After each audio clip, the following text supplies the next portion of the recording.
Me. It's the sunrise right here on Salt Television, and I've still got Laura in the house with me. Let's now take a look at some of the newspapers this morning. What are they saying? We have 4 newspapers we'll look at. We have the Vanguard, we've got Punch, we've got This Day, and then we have the Guardian. So let's begin with the Guardian newspapers. Let's see what we have on the pages of the Guardian newspapers. On board, we have discos may take 11 years, 1.4 trillion naira to breach 7.2 meter, 2 million metering gap. That's on page 6. And we have controversy over leaked tribunal judgment as Edo government, APC, PDP claim victory.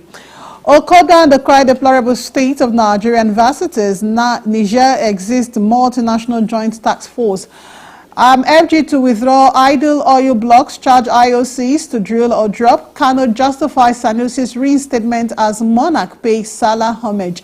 Nigeria's net FX reserves rose to $23 billion in December, says CBN.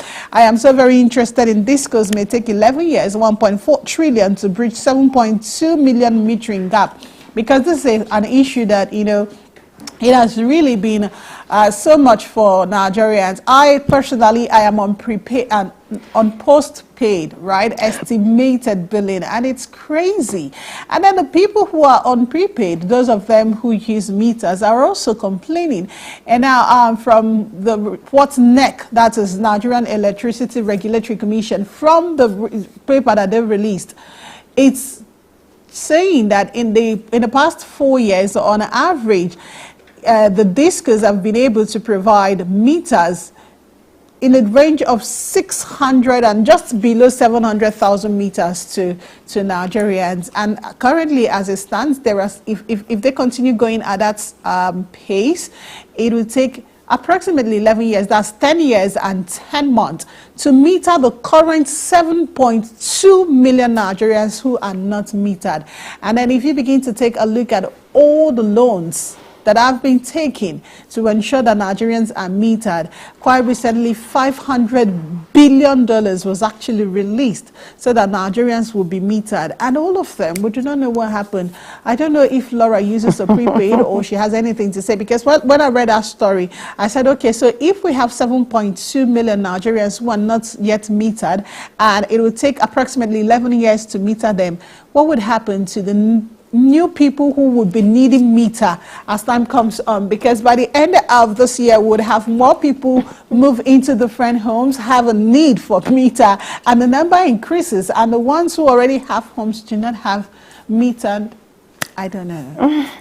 Well, Amaka, the issue of the discos has become a recurrent decimal. There is never a time that Nigeria is prepared to carry anything through to term, because you give us certain figures, you give us timeline, and it is never met up.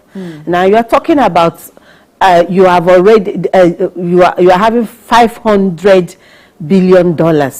You said that was already designated or being spent for metering. And yet, we got loans from World Bank, you understand? And then the presidency also brought up money, you know. So I don't know, is it that those meters cannot be produced? Because at a point it was, I think they said they were now going to be producing the meters locally to even boost the local industry. So I don't know what happened to that. Are we still importing? So we go and pay money to foreigners, wait at their own timeline to produce before we can bring it back in. Or, I mean, all these monies could have been used to establish an industry here in the country that will generate money, generate employment for our teeming unemployed youths, and at the same time expedite the metering of these houses. So I don't know. You forget the part about making it cheaper, because currently I'm coming to that. I'm coming to that. You know, you did ask me if I'm metered or not. I am metered, Amaka, but I am paying through my nose. For the meter or for the bill? All of it. All of it, because they will come to install, they will expect you to tip them. And then at the end of the day, this so-called, what do they call it now? Band EBBC and all that. So I don't even understand. Increased tariff. The increased tariff is like, it's choking. So you keep wondering, there is nothing, no rebate on anything, and with all that money you're generating, you're still not able to meter these houses. Did you pay for your meter yourself, or you had it installed when you moved in? No, the way we were before, we paid. You understand? How much? I don't remember. It's been a while. Because what I'm saying is It's that been a while. currently the prices have actually gone up. Before now, you needed less than 50,000. Yes, we did pay. But now you'll be talking close to 150,000, depending on exactly. what phase you. So I don't understand. All this money they are generating, where is it going to? You pay for the meter, you pay for the wires, you pay for installation, you pay for everything, and yet we don't have money to do even the metering at the right time. 11 years, Amaka. All right, let's leave that. 11 years for the current 7 million people. And more houses are coming up every day. Houses are coming up. All right, so let's look at what Vanguard has for us this morning. Vanguard says killings. Uromi on lockdown by security operatives, and Kogi Central stands still for Akpoti Udwaran. Governor Sani reads Riot Act, monarchs over land grabbing, killings, kidnapping, angry residents shut major roads in Otukpo. Ada governorship poll disputes, anxiety as tribunal gives judgment today. I need to let you catch up on some of the things on the Vanguard this morning. Now, yesterday, it trended a whole lot, the whole of yesterday and even this morning. And we are waiting with bated breath to see what actually happens, because a leaked judgment was all over the social media yesterday. Now, the judgment was actually dated. The interesting thing was that the judgment was dated 2nd of April. And it was trending yesterday being 1st of April. So people are saying that this is a judgment that needs to be delivered today. Because do not forget, the Edo election held last year, right? And PDP lost, APC won. PDP is in court saying that APC has no business winning. They didn't win by a majority. And has been in court for months now. So the judgment is meant to be delivered today. And then we saw it break all over the internet. This is a judgment that has been written for today. Now, we do not know the authenticity of this, but from the judgment, it's not yet very clear who won, because APC is saying they won. If that judgment is anything to go by, they won. PDP is saying if that judgment is anything to go by, they won.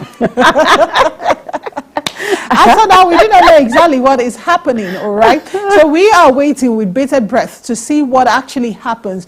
Who really wins? And so many people have faulted some notable journalists and celebrities who actually shared that, saying, how can you share this? How do you know that this is not fake? But well, we'll just wait today to see really if it is fake and to see who won, because from the part that I read, PDP actually won. Okay, it's safe to say let's wait and let's wait and it's an issue that is still in court until the judgment is actually read by our. Then we'll know if it's true or not. And Uromi has been on lockdown. Yesterday, Okpebelo was in Kano State, where he went to speak with the people. And the governor of Kano State is still urging for restraint, urging the young people not to go on reprisal attacks. And as an offshoot of that conversation, Uromi has been placed on lockdown. People are on edge, not wanting to talk about, the security situation. There are security men everywhere, police, military, civil defense, you name them. They are all over the streets of Uromi, just to ensure that if anything is coming, they see it first, and hopefully nothing would come in. And hopefully, should anything be coming, they'll see, because we'll have situations in this country where even though there is lockdown and all of that, it didn't stop the people who wanted to do whatever it was they wanted to do doing that. Amaka, I think whatever they might be waiting for on the streets might already be inside Uromi, because Nigerian security agencies don't take proactive measures to prevent things before they happen. So if they are waiting now to see if more arms or ammunition will come into Uromi, I think for me, I don't see that happening. The system has always been, they allow these things to, slip in, and then they start mayhem.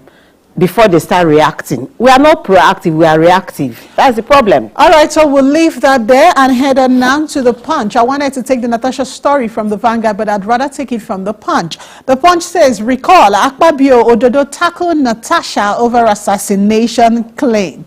Suspended senator alleges ex-Kogi governor involved.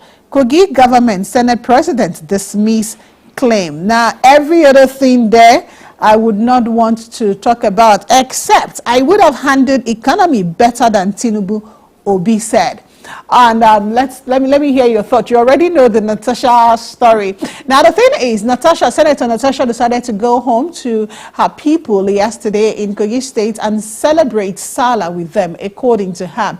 Now, the government got a wind of that, and they said it's not because of how, right? But they actually said that there will be no political rally in Kogi State because of insecurity matters, right? Now, Natasha said, it is not a political rally. Campaigns have not started. I just came to celebrate Salah with my people. Now they said there will be no protest, no rally, no procession anywhere. So they blocked major roads. Natasha says, so that's fine. Since I'm going to my hometown, my place, let me fly in. So she flew in a helicopter to her father's house in Kogi State, where she precisely, where she had lots of people coming out to cheer her up. And that now begins to raises the question, if this number of people came out to celebrate Salah with Natasha, are they there just because they are hungry, or are they there to say we were not the ones who signed the recall process? Now, Natasha says INEC aided these people because how can in 2 days these people are able to have 250,000 people sign a recall process? Now, I watched the Commissioner for Information, Kingsley Fenwo, of Kogi State, last night on Arise, as he blew hot, saying that Natasha had actually, she did not break the law, but she broke the instructions. And one of the things that jumped out was the fact that, you know, Natasha posted just before she went to Kogi that should anything happen to her, they should hold Ododo, the current governor of Kogi State, the former governor of Kogi State, Yahya Bello, and the Senate President, Godswill Akpabio, responsible should anything happen to her. Now, she says that an assassination plot against her had been made, but there was a caveat to that. She should not be assassinated in Abuja. She should be assassinated in Kogi. Now, the spokesperson for the Senate President has come to debunk that. You know, people are just, the people involved are just saying this is not true. They are not involved. This is not something they would want to do. But it's just out there. The woman is just busy saying what she's saying. And at the end of the day, she held her rally. Lots of people came out. She celebrated the Salah. In fact, the Commissioner for Information, Kingsley, said we did not hear her say anything about Salah. And this woman is saying, politics has not, election has not started. I am not here on campaign. She did not also campaign, so she did not do Salah, she did not campaign. She only came home to Okene. But this woman, you're not objective because the smile on your face is I am not, no, I'm just listen. Okay. I think what I would advise, and I think I told the line of the Lemomud, what he said, the advice he gave to Godswill Akpabio, find a common ground, let them reconcile.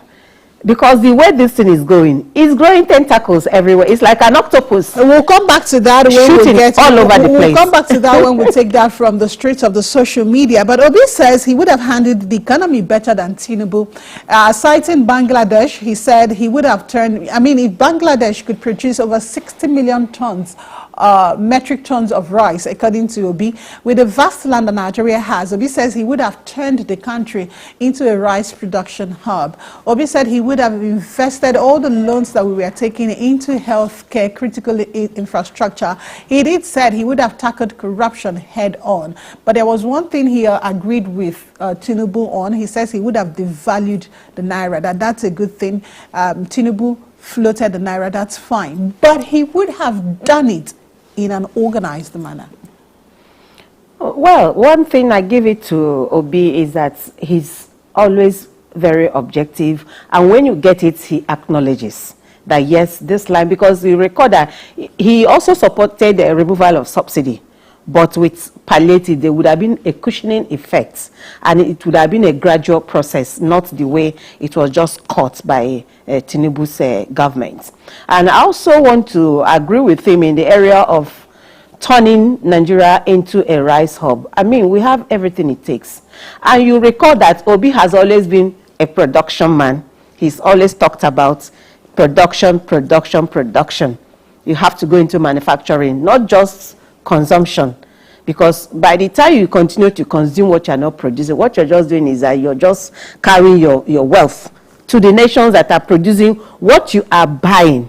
You understand? So I think on that note, I don't know if they will listen, because I mean there has to be, you can't be right all the time. If there are areas that the opposition is saying something, if you are a listening leader, you should key into that and see how you can leverage on what their own ideas and better the lot of your people. All right, and the only thing we can take from this day newspaper is Tinubu sacks Kyari Akinyelure, appoints Bayo Ojulari as new GCEO of NNPCL. Okay, I saw the smile on Laura's face. Let's hope that this means that people can now purchase petroleum products at a reduced price. The sack of Kyari was long overdue. Okay. Yeah. Let's see Vanguard again. I want to take the Mr. and Mrs. from Vanguard. I love that part. Let's just see Vanguard and take the Mr. and Mrs. Now on the Vanguard, a priest joined them today on Mr. and Mrs. And the priest is saying, young man, it's I do, not I will try. And the young man is saying, I'm sorry, sir, it's my first time. Okay. That's what we have from the pages of the newspaper. Let's now see. Control Ruth, thank you. You cannot take the Vanguard down. Let's now go to the streets of social media and see what we have. So we are going to be starting with this particular one from someone who had access to social media. Let me call her that, right? Made a video of a woman who took her young daughter, aged 11-year-old, to her workplace. So apparently this woman sweeps compounds, and so early in the morning she goes there to sweep. Between 4:30 and 5 a.m. she's done. So her young daughter went with her, and apparently someone from the neighborhood saw her, made a video and asked that the young girl go and sit down, and not help to sweep anymore. So let's take the video now and then we'll come back to that. To the estate security. If you want to come and do your job, you do your job, but you don't bring an 11-year-old girl as early as 4:35, 6 for child labor. Do we understand that? Do we understand? I'm not going to listen to your predicaments today. I can give you time to listen to your predicaments, but don't ever bring this girl out. Drop the broom, go and sit down there. Sit down there until you're done, then you can go back home with her. Is that okay? Yes. You come here how many times a day? It's Monday to Saturday. Monday, Tuesday, Wednesday, Thursday, Friday, Saturday. Okay. So that means that peradventure I might still jam her again. Right? It's only during the holidays, but she's going to school. Okay. Good morning. Okay. She's going to school. Today is public holiday, that's why she followed me. So who is supposed to stay with her at home? She's supposed to stay with her younger ones. Well, that's the much we can take of that video. You can see more of it on social media. Now, this person posted that video. And of all the responses to this video, I'm going to share one with you now, coming from Tunde Onakoya. Control room, if we can have that tweet, displayed on the screen. Tunde Onakoya said it's extremely cruel to humiliate a mother in front of her daughter like this. Even worse, that this was recorded and posted on social media. My mother used to sweep people's houses and gutters in 2016. It hurt too much that I could do nothing financially to stop her. I often insisted on going with her just to help fetch the water needed so we could finish quicker and get back home before daylight. I didn't want anyone to see us. The poverty that pushes one to hide their labor in the dark is a painful one. Yes, that child should not be working, but more than outrage, what she and her mother deserve is compassion. The only human response is to help. If no one has done this already, I would like to take full responsibility for the girls' education through university. I hope this eases their burden in some way. These are incredibly hard times. Our privilege blinds us in ways we will never truly understand. What do you think? You know, when people take certain problems out of context in order to either garner followership or viewership, it's not okay. We all know we are all Nigerians and we know what everybody is facing. It's not every child or every parent that is privileged. Yes, agreed, this child ought to even be sleeping at the time she's made to wake up. But I don't think any mother would want to subject her child to that if she could help it. Now, unlike the man, the Twitter did tweet, I think he's right. We should be empathic. And showing this kind of acrimony and humiliating the mother, making the mother look like a villain before the child is not okay with me. It's not okay. And what we can do is, what are the issues? How can we help this child so that the mother perhaps can have some respite, maybe in the area of school fees and all that, which is what the young man has offered to do. So I don't think that everything should be what should trend and we make it look like, oh, we are all saints. For crying out loud, we are not saints. That woman is going through a lot. For her to be waking up her child at that hour to help her, they did say that the child is not going to school after that, and probably they want to do, to finish the chores early so that she can also go back and get ready for some other things, perhaps go to school and the woman does some other things. So I don't think that Twitter, the person who posted that did right. She should have found out what the issues were and see how that woman can be helped. And look at it from that angle and not the angle of villainy. Well, another Twitter user whose Twitter I do not have available at the moment, that's Agba John Doe, also tweeted something. She said that the women who cleans their house, they noticed one of those days that she has been coming with a child to clean the house. What they did was they quietly called her away from the child and spoke with her, found out their challenges, and they stepped in to help. They didn't tweet. That is what it should be. Because the truth of the matter is, if we want to look at it like this, it's almost like the apprenticeship program of the Igbos. So your children begin to follow you to do certain things so that they would learn. Now, I do not think any parent would want the child to grow up learning how to even in the advanced countries, even in advanced countries, you discover that children also work. You find small children selling newspapers. Okay, it happens. But what I'm trying to say is that in as much as it's not the best practice, but certain economic force drives people to take certain measures. It's better than allowing that child to go out there and be stealing people's things. Okay, so as everyone else has said, I think the society will be better when we are empathetic. But then someone did say something that if that woman had not posted that video, Tunde Onakoya would not have seen this child to step in. And if I know my country very well, what would happen is we'll begin to see lots of other people who are going to say, you know what, I will do this one, I'll find a house, you know what, I'll find a job. So maybe it's not all bad. It's not all bad, but the way she did it. Have that video on Senator Natasha Akpoti in Kogi State holding what she called a Salah rally, a Salah celebration with her constituents. Let's see that video quickly, please.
Now, this doesn't look like the faces of people who have signed a petition to recall their senator. What do you think, Laura?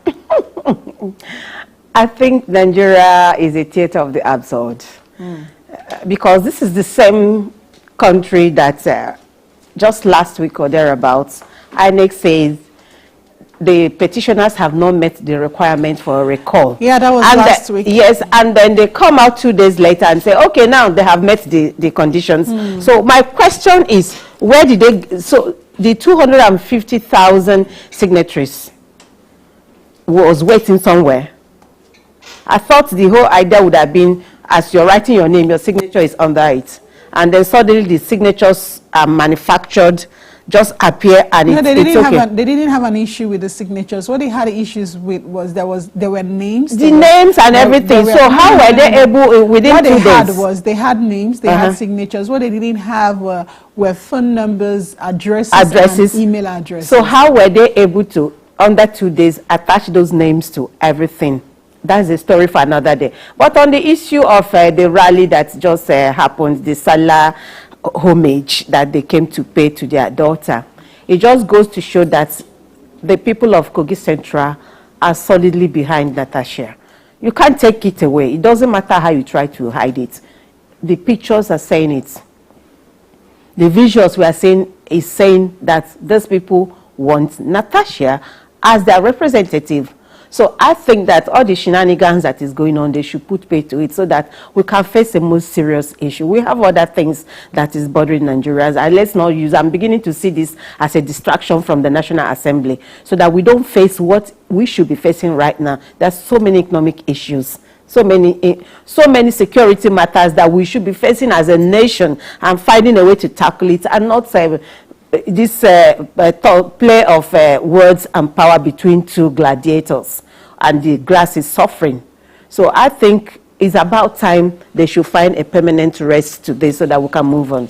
All right, so what I also think in addition to that is that governments at all levels need to know that they are for the people and not turn around to use the government tools at their disposal to which hunt anyone. There is freedom of association in Nigeria, and Natasha, being a senator representing her people, has every right to celebrate Salah with her constituents. And that's where we'll wrap it up today on Sunrise on Soul Television. Thank you so very much for joining us. My name is Amaka Izuchugu.